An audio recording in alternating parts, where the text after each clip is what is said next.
Well, Democrats are moving forward with their investigation following former special counsel Robert Mueller's testimony yesterday. Last night, the House Judiciary Committee announced that it will enforce a subpoena for former White House counsel Don McGahn.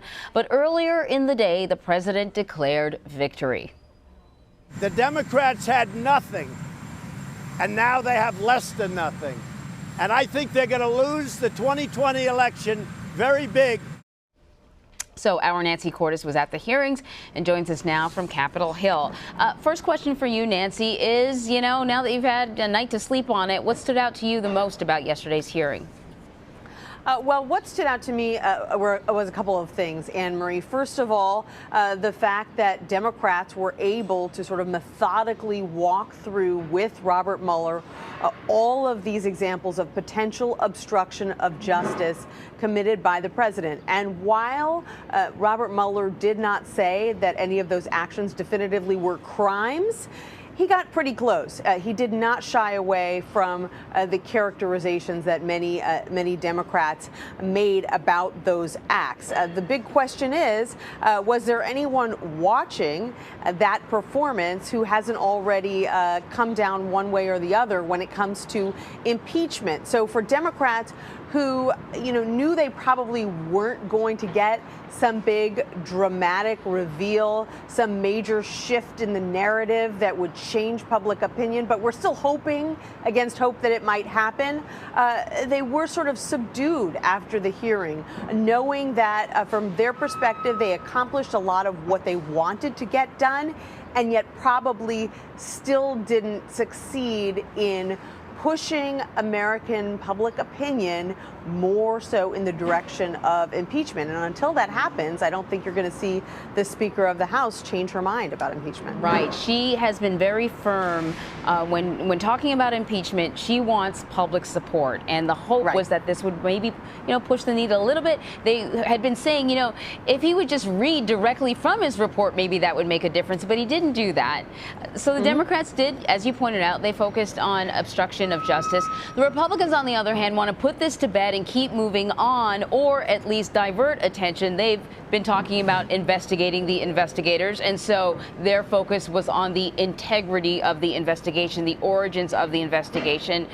Do you think either side accomplished much after yesterday? Well, as we've been discussing, I'm not sure that, the needle moved one way or the other, but, it does sort of renew the Democratic energy for, okay, what's next? We've kind of, we've gone to this well as much as we can, but for Democrats who still believe that the president's acts constitute high crimes and misdemeanors, where do they go from here? So Speaker Pelosi said that one of their biggest focuses now is going to be on potential financial crimes by this president and his financial relationship with Russian entities in particular. So they've got a number of court cases that are still ongoing. They're hoping to get their hands on some of his financial records. But we still don't know. It's too early to say where all that is going to lead. It could be a lot of smoke but no fire, or there could be some bona fide revelations. The political reality here, Anne Marie, is that Democrats are not going to pursue impeachment until Nancy Pelosi feels relatively confident that her more moderate members, her members from swing districts, the members who are responsible for Democrats winning back the majority in 2018, they need to be on board, because if they aren't, then A, she's putting them in a very delicate political position, and B, she won't necessarily have the 218 votes that she would need for impeachment at the end of the day. So that's the political calculation that's going on here. As I understand it, the Democrats met after each hearing to sort of have a bit of a powwow to take the temperature of how members were feeling, and there were perhaps a handful, maybe Jerry Nadler, who was still sort of enthusiastic about the idea of moving forward with impeachment, but by and large, the others were not. Right, and that's going to be a really interesting dynamic to watch play out, because you have Jerry Nadler, who is the chair of the House Judiciary Committee. This is the committee that would handle impeachment proceedings if they were to take place.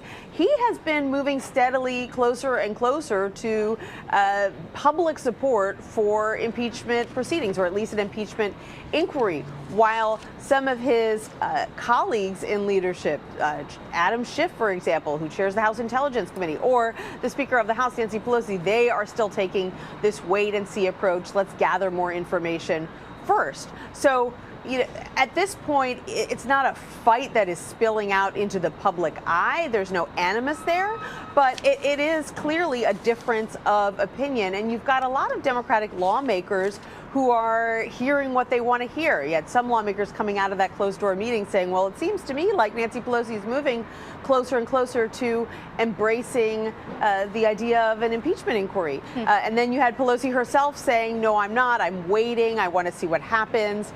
And so this is a conflict that Democrats are going to have a lot of time to mull over and discuss with their constituents, because the House is set to leave town today or tomorrow, and then they won't be back for 5 weeks. So let me ask you before I let you go, you mentioned that Nancy Pelosi seemed to be sort of shifting more towards focusing on the other avenues that the Democratic Party has been pursuing, legal stuff, financial issues, perhaps emolument stuff. But the Judiciary Committee is still subpoenaing Don McGahn. Right. And I feel like his testimony would be much more of a blockbuster even than Mueller, because he, at least according to Mueller's report, he was very plain-spoken about what it was like to work in that White House and the pressure that he was under. Right, and that was one of the most interesting parts of the Judiciary Committee hearing yesterday, was hearing the back and forth between lawmakers and Mueller about McGahn telling a colleague, this is crazy what the president wants me to do. He wants me to go and tell the Justice Department that Robert Mueller needs to be fired. I'm not going to do that. In fact, McGahn had typed up his resignation letter because he was so determined not to carry out the president's orders. So certainly McGahn could be a fascinating witness. He could potentially make a mark on public opinion if Democrats can get him in to testify. And so that's why they are working on all these different fronts at once. You know, the financial angle, the emoluments angle, the McGahn angle, the Attorney General Barr angle, because they don't know what's going to pan out first. Right. And, you know, they're determined to keep the ball rolling. Now, if McGahn is as reluctant a witness as Mueller was yesterday, you know, it's not clear that his hearing would have much of an impact. If he's as committed to one-word answers as Robert Mueller was, then, you know, then that hearing could deprive Democrats of the drama they want to. And I can hear the president now, as you're sort of listing off all the other avenues, you know, declaring presidential harassment, because it sure does seem like, okay, this didn't work, let's do this, let's try this. You know, I can see why he would say that in a way. That's usually his refrain anyhow.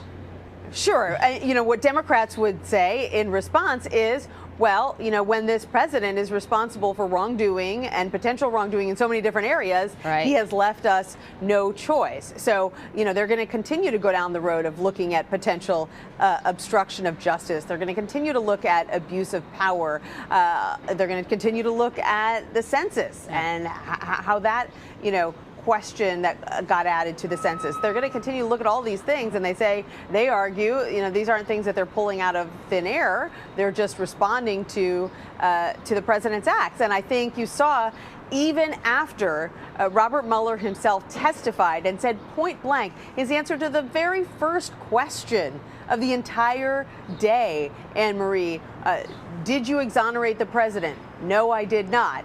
What's the first thing the president said when he came out after the hearings? I was totally exonerated. Right. So, you know, Democrats argue that this president is, you know, becoming increasingly divorced from reality, and that it's leading him to say things that are untruthful and make decisions that deserve to be investigated, at least in the House of Representatives, which is controlled by Democrats. And that is the job of Congress. Nancy, thank you very much. You're welcome.